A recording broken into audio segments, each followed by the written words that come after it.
All right, welcome. Today we're going to dive deep into something we all use every day, but maybe don't think about: how radio and TV signals actually come to life. We're talking about the very first spark, the creation of every song, every news report, every show you've ever tuned into. And just as a heads up, this is part 3 of a massive 40-part series all about modern broadcast transmission.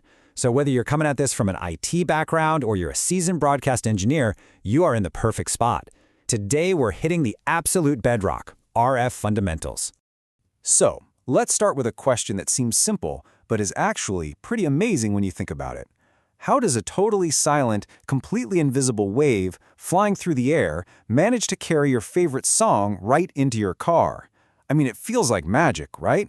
Well, it's not magic, it's just some seriously brilliant engineering. And the answer to that question starts with something called the carrier wave. The best way to picture it is like a perfectly smooth, silent river, just constantly flowing. By itself, it's not saying anything. It's just pure potential energy, waiting to carry a message. And that's the key right there. A carrier wave is a pure, incredibly stable sine wave, locked onto one specific frequency, like say 99.5 FM. It's the blank canvas, the empty delivery truck. It's the foundation that everything else gets built on. On its own, it's really just a steady hum of energy.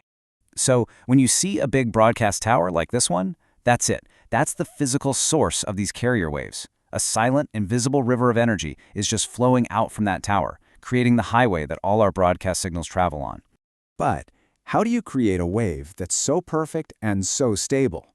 I mean, it can't just wander around the dial. It has to be absolutely rock solid.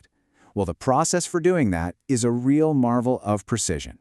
So creating that perfect carrier wave happens in 4 big stages. First, you need an unbelievably stable starting point. That's your reference frequency. Second, you take that reference and multiply it up to your actual broadcast frequency. Third, you boost it, you amplify it to the right power level. And then, finally, the magic step. You add the actual show. We'll get to that in just a second. For decades, the heart of this whole process has been the crystal oscillator. Just think of it like a tiny, perfect tuning fork made out of quartz. When you apply a little voltage, it vibrates at an incredibly precise frequency.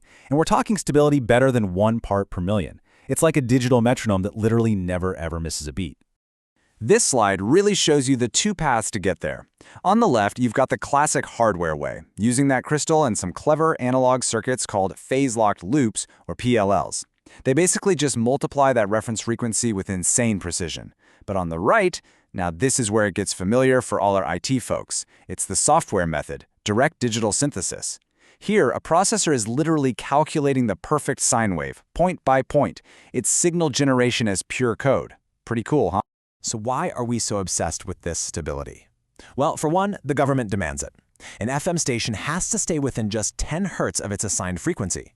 But more practically, it's what lets your car radio lock onto 101.1 FM without hearing any bleed over from the station at 101.3. And for data-heavy digital stuff like HD radio, this kind of precision isn't just nice to have, it is absolutely essential. Okay, so we've got our perfect, silent, stable carrier wave. Now for the most important part of all. How do we teach this wave to actually speak? The answer is a process called modulation. This is how we finally give that silent wave its voice. So modulation is simply the process of encoding our information, the music, the voices, the data, onto that carrier wave. This is the exact moment we put the message onto our silent river. We're basically going to tweak that pure sine wave in a very specific way that our radios can understand and decode back into sound. Now, in the analog world, there are 2 main ways to do this. With AM, or amplitude modulation, the strength of the wave, its amplitude, gets stronger and weaker right in sync with the audio. With FM, frequency modulation, the strength stays constant, but the frequency wiggles back and forth just a tiny bit. And that little difference is everything. See, most static and electrical noise messes with a signal's amplitude. Since FM's amplitude never changes, it's naturally immune to a lot of that noise, which is exactly why FM radio sounds so much cleaner. Of course, today we've moved way beyond just AM and FM. Digital modulation uses these incredibly complex schemes that change both the amplitude and the phase of the carrier wave at the same time. This lets engineers pack a ridiculous amount of digital data. We're talking multiple bits for every single piece of the wave, which maximizes efficiency. This is the engine that powers HD radio and all modern digital TV. So, with all this advanced digital processing and automation, you might be sitting there wondering, does this fundamental stuff even matter anymore? The answer is a huge, resounding yes. Knowing this is what gives a great engineer their edge. And this quote from the source material really just says it all perfectly. Even with all the modern gear, quote, broadcast engineers must still comprehend the underlying principles to properly configure, maintain, and troubleshoot transmission systems. Because when something goes wrong, and it will, you can't just reboot it and hope for the best. You have to understand what's actually happening to that signal. Which leaves us with a really fascinating thought to end on.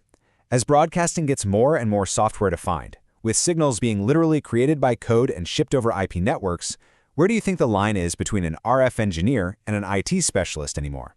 It's a question that's reshaping the entire industry. Thanks for watching.